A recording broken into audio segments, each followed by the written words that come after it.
Hello friends, स्वागत है आप सबका आपके अपनी यूट्यूब चैनल स्मार्ट स्टडी 2.0 में। आज के इस वीडियो में मैंने हिंदी के 20 क्वेश्चंस लिए हैं। ये आपके लिए मॉक टेस्ट है। इससे पहले मैंने 8 मॉक टेस्ट करा दिया है। अगर आपने वीडियो नहीं देखा है तो देख लीजिए। आज आपका मॉक टेस्ट नंबर 9 है। वीडियो के लास्ट में आप लोग बताइएगा कि 20 में से आपके कितने क्वेश्चन सही हुए। तो चलिए फ्रेंड्स, वीडियो को स्टार्ट करते हैं। जगन्नाथ में कौन सी संधि है, आपको बताना है।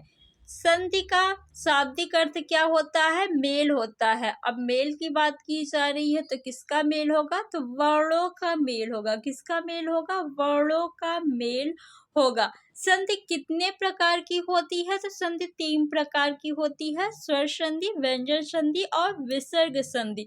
जगन्नाथ का संधि विच्छेद क्या होगा? तो जगन्नाथ का संधि विच्छेद हो जाएगा जगत धन नाथ। क्या होगा जगन्नाथ का संधि विच्छेद? जगत धन नाथ। यानी प्रथम शब्द के अंत में क्या आया? व्यंजन। तो जब प्रथम शब्द के अंत में व्यंजन और दूसरे शब्द के आदि में यानी शुरुआत में व्यंजन आए या स्वर आए तो वहां पे कौन सी संधि होती है? व्यंजन संधि होती है। प्रथम शब्द के अंत में व्यंजन और दूसरे शब्द के आदि में व्यंजन या स्वर आए तो वहां पे व्यंजन संधि होती है। स्वर संधि में क्या होता है? स्वर संधि में प्रथम शब्द के अंत में स्वर और दूसरे शब्द के आदि में भी स्वर आता है। प्रथम शब्द के अंत में और दूसरे शब्द के आदि में भी जब स्वर आए तो वहां पे स्वर संधि होती है। कौन सी संधि होती है? स्वर संधि होती है। और विसर्ग संधि में क्या होता है? विसर्ग संधि में प्रथम शब्द के अंत में विसर्ग और दूसरे शब्द के आदि में क्या आएगा? दूसरे शब्द के आदि में व्यंजन आए या स्वर आए तो वहां पे विसर्ग संधि होती है। तो आपको याद रखना है, स्वर संधि में दोनों तरफ आपका स्वर होगा। व्यंजन संधि में प्रथम शब्द के अंत में व्यंजन आएगा और दूसरे शब्द के आदि में व्यंजन या स्वर आए। और विसर्ग संधि में प्रथम शब्द के अंत में विसर्ग होगा और दूसरे शब्द के आदि में व्यंजन या स्वर होगा। विवाद का विलोम शब्द है तो विवाद का विलोम शब्द निर्विवाद होता है। क्या होता है? निर्विवाद होता है। ऑप्शन नंबर डी आपका सही है।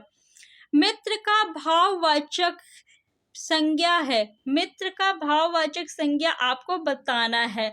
संज्ञा कितने प्रकार की होती है? 5 प्रकार की संज्ञा होती है। व्यक्तिवाचक संज्ञा, जातिवाचक संज्ञा, द्रव्यवाचक संज्ञा, समूहवाचक संज्ञा और भाववाचक संज्ञा। मित्र का भाववाचक संज्ञा आपको बताना है तो मित्रता हो जाएगा। बंधुता किसका भाववाचक संज्ञा है? तो बंधु का भाववाचक संज्ञा बंधुता है। और शत्रु का भाववाचक संज्ञा क्या होगा? शत्रुता होगा। निम्नलिखित में से कौन सा शब्द विशेषण नहीं है? कौन सा शब्द विशेषण नहीं है आपको बताना है। विशेषण किसे कहते हैं? तो जो शब्द किसी की विशेषता बताए यानी संज्ञा या सर्वनाम की जो शब्द विशेषता बताते हैं उन्हें हम विशेषण कहते हैं। जैसे सज्जन व्यक्ति, व्यक्ति क्या है? आपका संज्ञा है। तो संज्ञा की विशेषता बता रहा है ना सज्जन शब्द कि व्यक्ति कैसा है? सज्जन है। दुर्जन व्यक्ति, दुर्जन क्या है? व्यक्ति की विशेषता बता रहा है कि व्यक्ति दुर्जन है। सुकुमार व्यक्ति यानी व्यक्ति की विशेषता बता रहा है कि व्यक्ति जो है सुकुमार है यानी नाजुक है, सुंदर है।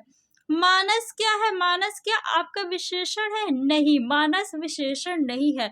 मानस का विशेषण क्या होगा? मानस का विशेषण शब्द होगा मानसिक। मानस का विशेषण क्या होगा? मानसिक होगा मानस का विशेषण।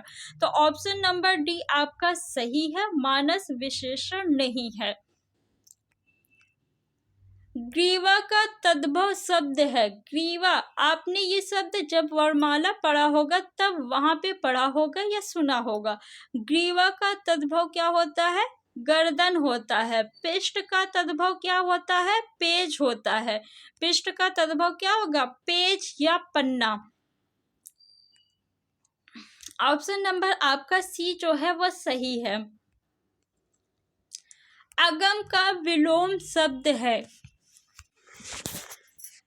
प्रतिकूल, सुगम, औन्नति, अस्त। अस्त का विलोम होता है उदय। औन्नति का विलोम क्या होता है? उन्नति होता है औन्नति का विलोम। प्रतिकूल का विलोम क्या हो जाएगा? अनुकूल होगा। प्रतिकूल का विलोम अनुकूल। सुगम का विलोम क्या हो जाएगा? अगम हो जाएगा। ऑप्शन नंबर बी आपका सही है। शिवा बावनी किसकी रचना है?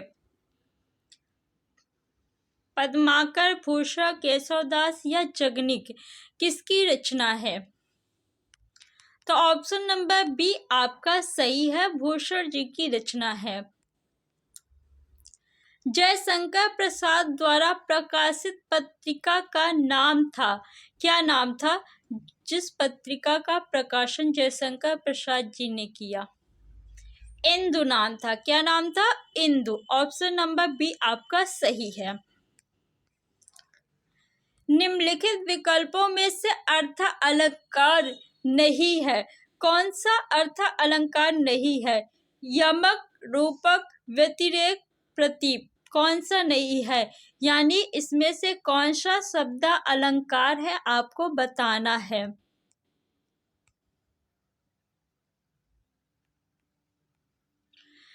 देखिए, प्रतीप, व्यतिरेक और रूपक ये आपके अर्थ अलंकार है। यमक, श्लेष और अनुप्रास ये शब्द अलंकार है।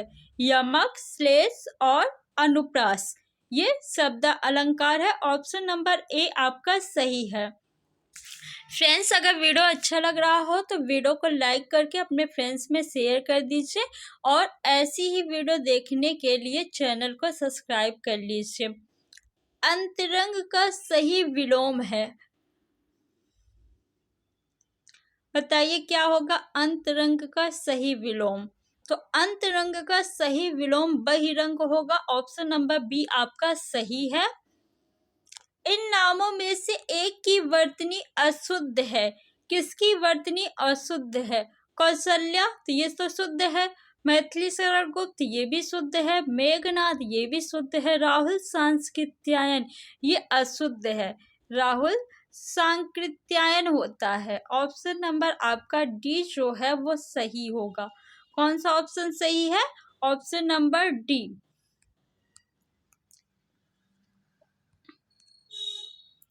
वह पहुंचा ही होगा, वाक्य में क्रिया का काल होगा, बताइए कौन सा काल होगा? वह पहुंचा ही होगा यानी कब पहुंचा? अभी ही पहुंचा होगा। ठीक है, तो कौन सा काल हो जाएगा? वर्तमान काल हो जाएगा। और आपको 100% श्योर नहीं है, यानी आप श्योर नहीं है कि वह पहुंच गया, आप क्या कह रहे हैं? वह पहुंचा ही होगा, तो संदिग्ध वर्तमान काल हो जाएगा। ऑप्शन नंबर सी आपका सही है। सूर्य का पर्यायवाची है, तो सूर्य का पर्यायवाची क्या होता है? दिनकर, दिवाकर, भानु, भास्कर, मार्तंड। ऑप्शन में कौन सा है? मार्तंड है ना, तो सूर्य का पर्यायवाची मार्तंड हो जाएगा। प्रकाश जो है रोशनी का पर्यायवाची होगा। ठीक है, रोशनी का पर्यायवाची प्रकाश हो जाएगा। तेज का पर्यायवाची तीव्र हो जाएगा। क्या हो जाएगा? तीव्र। उद्योग का संधि विच्छेद होगा, बताइए कौन सा ऑप्शन सही है? तो इसका संधि विच्छेद क्या हो जाएगा? उत्धन योग। क्या होगा? उत्धन योग। प्रथम शब्द के अंत में क्या आया? व्यंजन, और दूसरे शब्द के आदि में व्यंजन, तो कौन सी संधि हो गई? व्यंजन संधि। ऑप्शन नंबर ए आपका सही है। उपनिवेश से संबंध हो जिसका, उसके लिए एक शब्द है, क्या होगा? उपनिवेशिक, औपनिवेशिक। तो औपनिवेशिक होगा ना कि उपनिवेशिक। ऑप्शन नंबर बी आपका सही है। सी डी जो है वो गलत है। धर्मयुग पत्रिका के यशस्वी संपादक थे, धर्मयुग पत्रिका के संपादक कौन थे? बताइए। Dharamvir Bharati. Option number D आपका सही है। विस्तार का विलोम शब्द है, विस्तार का विलोम क्या होगा? लघु, छोटा, सूक्ष्म या संक्षेप। विस्तार यानी किसी बात को अच्छे से एक्सप्लेन करके बताना। संक्षेप यानी किसी बात को थोड़े से शब्दों में बताना, शॉर्ट फॉर्म में बताना। ठीक, तो ऑप्शन नंबर डी आपका सही है। विस्तार का विलोम क्या होगा? संक्षेप हो जाएगा। इनमें से शुद्ध वर्तनी वाला शब्द है, किसकी वर्तनी शुद्ध है आपको बताना है। परिणति, कौन सा ऑप्शन सही है? परिणति। आपने शादी का कार्ड देखा होगा, उसमें लिखा रहता है। ऑप्शन नंबर सी आपका सही है। फ्रेंड्स, अगर अभी तक आपने चैनल को सब्सक्राइब नहीं किया है तो सब्सक्राइब कर लीजिए।